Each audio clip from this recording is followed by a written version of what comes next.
I'm learning things here that I can apply and sharing some of what we've learned in Tasmania. Some of my favorite moments at the Global Soft Power Summit have been, selfishly, ideas I can steal and translate to the work I do in Tasmania. And so when you have all of these people who are solving similar problems in their own culturally specific way, in that soft power way, you just come up with great ideas. And it's been great to speak to people both off the stage and then to communicate with people on the stage, to workshop ideas, to test ideas, to share, here's what we failed at, here's what we succeeded at. So it's just been wonderful.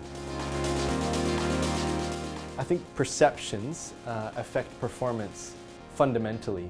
I think we are emotional creatures and we are driven by those emotions. And so if I have a feeling about a certain place, I'll dream about it, I'll invest in it, I'll certainly set aside time to travel. I might want my children to study there. And I want to associate myself with that place. I want to be of that place for a little while. And that's what I like so much about soft power. We can play with it, it's malleable.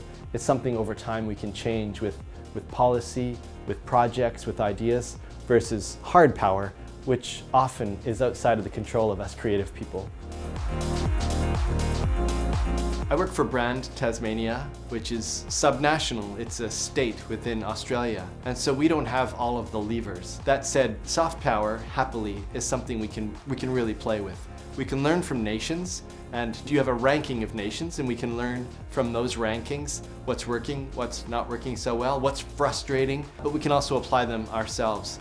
And within Australia, we can have a bit of a different character, different culture, and we can use the Australian brand, which you've done so much work on, and differentiate ourselves from the Australian brand. So both at a nation brand level and also at a state brand level, which is a distinct place, and we've been able to experiment in special ways.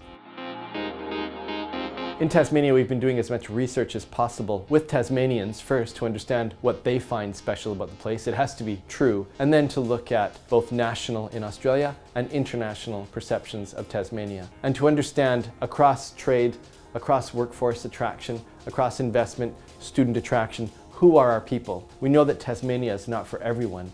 And so what we're trying to do is using storytelling, using policy levers, using some really careful segmentation.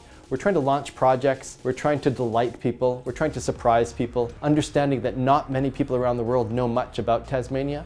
We're trying to make that an advantage. And in talent attraction, for example, we know they're not going to come to Tasmania because they're going to get rich. They're going to come to Tasmania to change their life. They're going to chase meaning in a meaningful place. We know that our people are ambitious introverts who love nature, and there aren't that many of them. So what we try to do is make sure we're not speaking to everyone, we're speaking to certain people.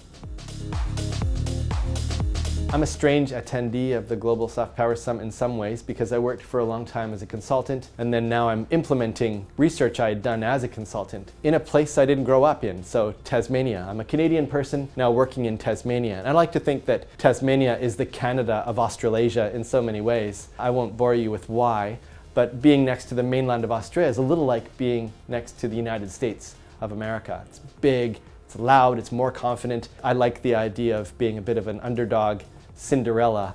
And so I feel Canadian and I feel deeply Tasmanian at the same time, which has been wonderful for me. But working in a place that I didn't grow up in and where I've had to understand the culture as a researcher, almost as an anthropologist, and then as a brand person has been great because I can notice the things that locals might take for granted. They might not see the specialness in something. And coming from the outside, I absolutely do. And I can ask a series of questions to try to get people to explain why is it that this is so special and why might this be interesting to someone looking from the outside.